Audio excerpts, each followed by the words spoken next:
Hi സുഹൃത്തുക്കളെ, അപ്പോൾ ഇന്നത്തെ വീഡിയോയിലേക്ക് എല്ലാവർക്കും സ്വാഗതം. നമ്മുടെ പിക്കി എന്ന് വെളിയിലേക്ക് ഇറക്കിയതാണ് കേട്ടോ. ഇത്രയും ദിവസം കൂട്ടിനകത്താണ്. എന്താണെന്ന് വെച്ചാൽ നമ്മൾ പുറത്തേക്ക് വിടുമ്പോൾ ഞാൻ ജോലിക്ക് പോകുന്ന സമയത്ത് അതിന് നോക്കാനാളില്ല. അപ്പോൾ ഇത് പട്ടിയുടെ ഒക്കെ ശല്യമുണ്ട്. അപ്പോൾ അതുകൊണ്ട് ഞാൻ തീറ്റ കൊടുത്തിട്ട് കൂട്ടിൽ തന്നെ ആക്കിയിട്ട് പോവുകയാണ്. അപ്പോൾ നമ്മൾ രാത്രിയൊക്കെ വന്നിട്ടാണ് അതിന് എന്താ പറയുക, വെള്ളം കൊടുക്കുന്നതും വെള്ളത്തിൽ അതിന് ഇറങ്ങാനുള്ള സൗകര്യമൊക്കെ ഒരുക്കി കൊടുക്കണം. വട്ടിയിൽ വെള്ളം വെച്ച് കൊടുത്ത് ആൾ ഓടിപ്പോയി കുളിച്ചോളൂ. ഇപ്പോൾ വട്ടിയിൽ വെള്ളം നിറയ്ക്കുന്ന പറഞ്ഞിട്ട് ഓടി വന്നിട്ട് കുളിക്കണം. ഇപ്പോൾ നേരത്തെ ഒന്ന് കുളിപ്പിക്കട്ടെ എന്ന് പറഞ്ഞിട്ട് വിട്ടതാണ്.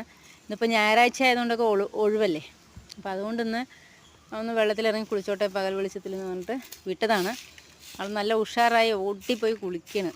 ഒരു പ്രാവശ്യം കുളിച്ച് ഇറങ്ങിയിട്ട് ഇപ്പോൾ രണ്ടാമത്തെ പ്രാവശ്യം കയറി കുളിക്കലാണ്. തീറ്റയൊക്കെ പിന്നെ രാവിലെ ഞാനൊരു 9 മണിയൊക്കെ ആകുമ്പോഴാണ് പോവുക. അതിന് മുന്നേ തീറ്റയും വെള്ളമൊക്കെ വെച്ച് കൊടുത്തിട്ടാണ് പോവുക. പിന്നെ വൈകിട്ട് ഒരു 5-5:30 ആകുമ്പോൾ എത്തും. എത്തിക്കഴിഞ്ഞാൽ പിന്നെ വീണ്ടും തീറ്റ കൊടുക്കും. പിന്നെ നമ്മൾ പുറത്തേക്ക് വിടുകയൊന്നും ചെയ്യില്ല. ഇവിടെ വീണ്ടും തീറ്റ കൊടുത്ത് വെള്ളം കൊടുത്തിട്ട് കൂട്ടി തന്നെ ആക്കുകയും ചെയ്യുക. രാത്രിയാകുമ്പോൾ ഒന്ന് വട്ടിയിൽ ഇതുപോലെ വെള്ളം നിറച്ചിട്ട് ഒന്ന് വിട്ടാൽ പിന്നെ അങ്ങോട്ടും പോകില്ല. ആൾ കുളിയൊക്കെ കഴിഞ്ഞിട്ട് കൂട്ടിനകത്തേക്ക് തന്നെ കയറും. ഇപ്പം നല്ല കുളിയാണ്, മൊത്തം നനഞ്ഞിട്ടുണ്ട്.